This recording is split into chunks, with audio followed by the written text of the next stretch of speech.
بسم اللہ الرحمن الرحیم۔ آج کی اس دنیا میں جہاں جدید کمپیوٹر ٹیکنالوجی اور جدید ایجادات نے بہت ساری چیزوں کو جنم دیا ہے، اور وہی بڑے بڑے اداروں نے اپنے کسٹمرز کے لیے کال سینٹر بنائے ہوئے ہیں۔ جب کوئی شخص کسی بڑی کمپنی کی کوئی چیز خریدتا ہے اور پھر وہ اپنی خریدی ہوئی چیز میں، خریدی ہوئی سامان میں کوئی فالٹ یا کوئی پرابلم دیکھتا ہے تو پھر وہ اس کمپنی کی کال سینٹر کو فون کرتا ہے، اور جب وہ شخص کال سینٹر کو فون کرتا ہے تو فون کال سینٹر تک جانے سے پہلے ہی اس شخص کو ایک پیغام دیا جاتا ہے کہ آپ کی کال ریکارڈ کی جا رہی ہے۔ جیسے ہی وہ یہ بات سنتا ہے کہ آپ کی کال ریکارڈ کی جا رہی ہے، ویسے ہی وہ بہت محتاط ہو جاتا ہے، بہت سنجیدہ ہو جاتا ہے،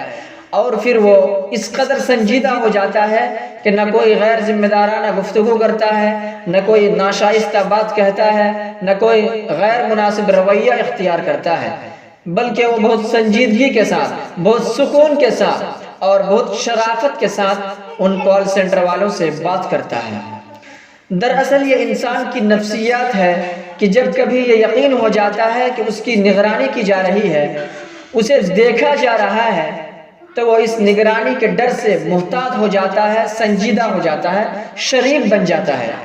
اور اسی چیز کو تو قرآن پاک نے جگہ بجگہ بیان فرمایا ہے کہ تم دنیا کے جس کونے میں بھی رہو، تمہاری نگرانی کی جا رہی ہے۔ اللہ رب العزت کی نہ سونے والی آنکھ تمہیں اس وقت بھی دیکھ رہی ہے جب تم خواب میں مزے لے رہے ہو، اور جہاں تم کچھ بولتے ہو سب کچھ اس کے فرشتے لکھ رہے ہیں اور تمہارا ریکارڈ تیار کیا جا رہا ہے۔ ما يلفظ من قول الا لديه رقيب عتيد۔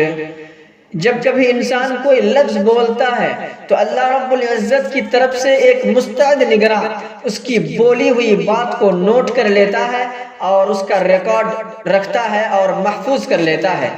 اور جب انسان اس دنیا سے جا کر قیامت کے دن اللہ رب العزت کے حضور پیش کیا جائے گا، تب اس کے سارے اعمال کے ریکارڈ اس کے سامنے رکھ دیے جائیں گے، اس کے سارے دفتر اس کے سامنے کھول کر پیش کیے جائیں گے، اور انسان دیکھے گا لا يغادر صغيرة ولا كبيرة إلا أحصاها، کہ اس دفتر نے نہ میری کسی چھوٹی چیز کو چھوڑا ہے نہ کسی بڑی چیز کو، بلکہ اس کو قلم بند کر لیا ہے۔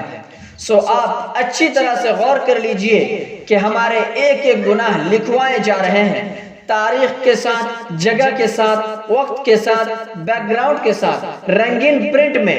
انسان کی نیتوں کے ساتھ، اس کے ارادوں کے ساتھ، اس کے مقصد کے ساتھ، گویا ہر چیز، چاہے اندر کی چیز ہو یا باہر کی چیز، نظر آنے والی چیز ہو یا نظر نہ آنے والی چیز، ایک ایک چیز اللہ کے ریکارڈ میں محفوظ کی جا رہی ہے۔ صرف اتنا ہی نہیں بلکہ ان تمام کی سزا اور جزا بھی ملے گی۔ سو جب ہم اس یقین کو اپنے دل کے اندر بٹھائیں گے تو ہم اصل مومن کہلانے کے مستحق ہوں گے۔